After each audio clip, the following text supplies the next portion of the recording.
Hi, my name is Derek Jackson, and today I'll be showing you the process from start to finish on selling your items on eBay. These steps include product photography, creating a listing, archiving and shipping, as well as completing your first sale. Before we begin, take everything I mentioned in this video with a grain of salt. I feel like the average eBay seller doesn't necessarily need all these items to be successful.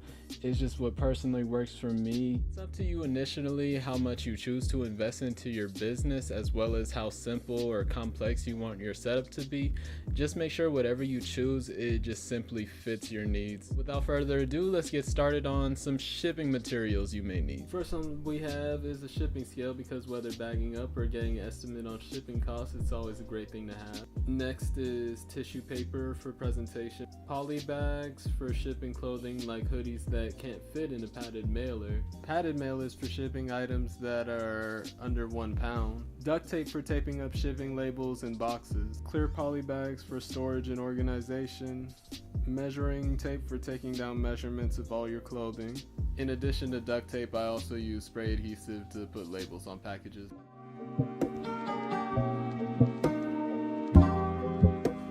eBay allows you up to 10 photos per listing, so I suggest you use them all whenever possible. When it comes to taking photos on eBay, your setup can basically be about as simple or professional as you want based on what quality of photos you're going for, because I understand not everybody has access to a $2,000 DSLR, a tripod, backdrop, and basic knowledge in studio photography. Believe me, the overkill of this setup is not lost to me. But if you're not cursed with crippling artistic integrity like I am, you can achieve basically the same product with a poster board and a smartphone. Some big things to take in mind when you're taking photos of clothing is you want to make sure that you get the brand name, what size it is, and maybe the material, as well as shots of anything special about the item. Like say if it's a pullover, it's a hoodie, has a zipper, maybe a button up or a pocket tee. Make sure that you take pictures of anything that's special about the item that kind of sticks out with it. Once your photos are nice and crisp, you're ready to start listing. Filling out the keywords of your item, you want to make sure you include the brand, size, and any specifics about the item. Condition: since most of the items on eBay usually are used, you want to include if the item is pre-owned, new with tags, new without tags, or new with defects.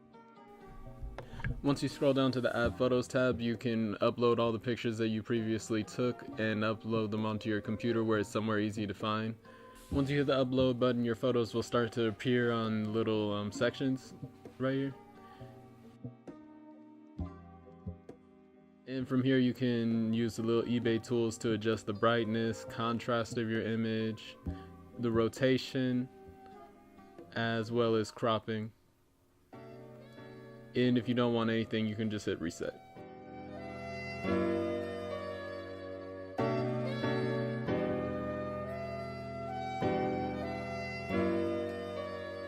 Enter the brand, as well as add any of the item specifics that apply to your item. If you know any of these, you just feel free to add them. If you don't, it's okay to leave them blank.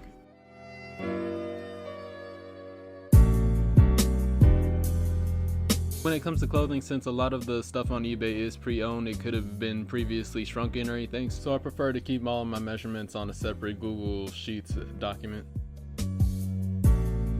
Once you enter in that, you can enter in the country of region or wherever your item was manufactured in, as well as a description of your item, is where I also include all the measurements on each item. From here you can choose if you want a fixed price or auction. Usually fixed price is where I go with. Auction, I only choose auction if I'm really just trying to get rid of something. A good method of finding a price for your item, if you can't really think of one, is to go into the sold listings and find something similar or exact to your item. See, as we found these two sweaters that are exactly like Mars, so they're sold for $15, so I'm gonna enter it in as $13.34 with shipping. Here you can enter in the quantity of the item if you want to make it a private listing or a donation. Usually eBay goes mostly through PayPal, so I recommend just keeping it at that. Choose to include any sales tax and return. It's up to you to decide whether or not you want to accept returns. Personally, I wouldn't accept them from international because the shipping cost might be more than the item. You can also choose who has to pay the return shipping, if it's at the buyer expense or at your expense. Since shipping costs are usually determined by weight and size of a package, you can weigh your package and get an estimate of how much it would cost to ship by entering it into the eBay shipping calculator.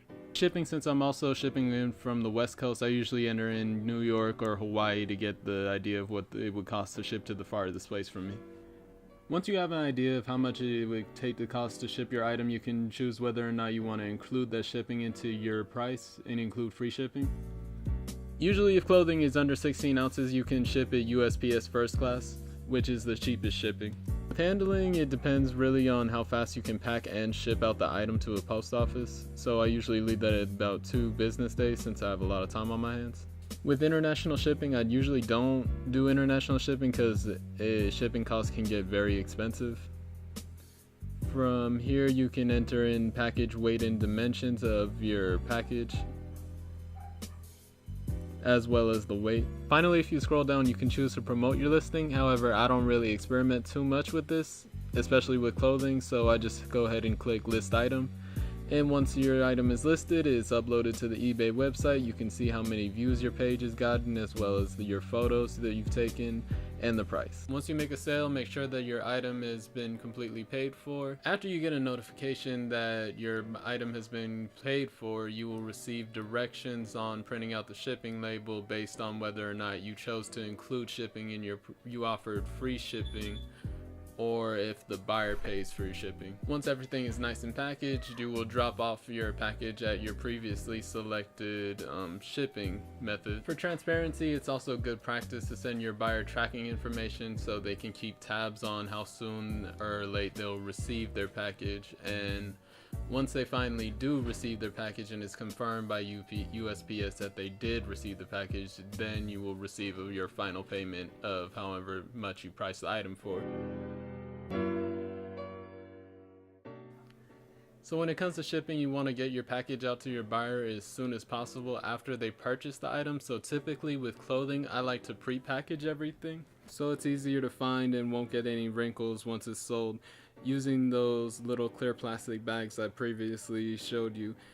I also label each with a letter and a number and have them in a drawer that I dedicate for all of my eBay merchandise. Definitely going the extra mile, but in the long run it's good for organization. I do this also because it cuts down the search time of looking for an item drastically. Like, say if you sell an item and you just threw it somewhere in your closet and stuff gets moved around, you're not spending 2 to 3 days finding the item after it's already been sold, which has happened to me in the past. If you do need boxes to ship out any of your merchandise, USPS does provide them, like on their website. For example, I got this box of 10 of some shoe boxes. Took about 7 business days for them to arrive. So yeah.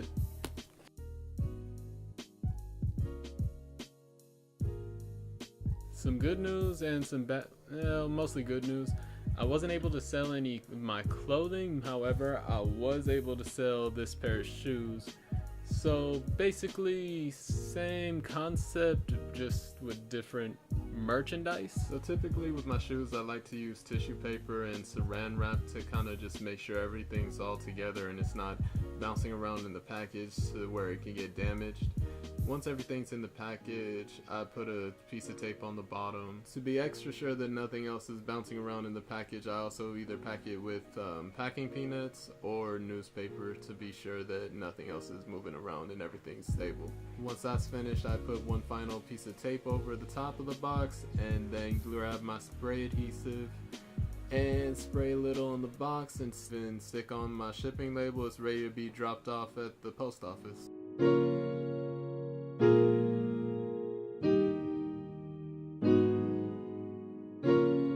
And that's all there is to it. Once USPS confirms that the buyer received the package, you will receive your payment via PayPal within how many days it takes to deliver the package. I hope you found any of the tips and tricks of this video to be helpful. Until next time, see you.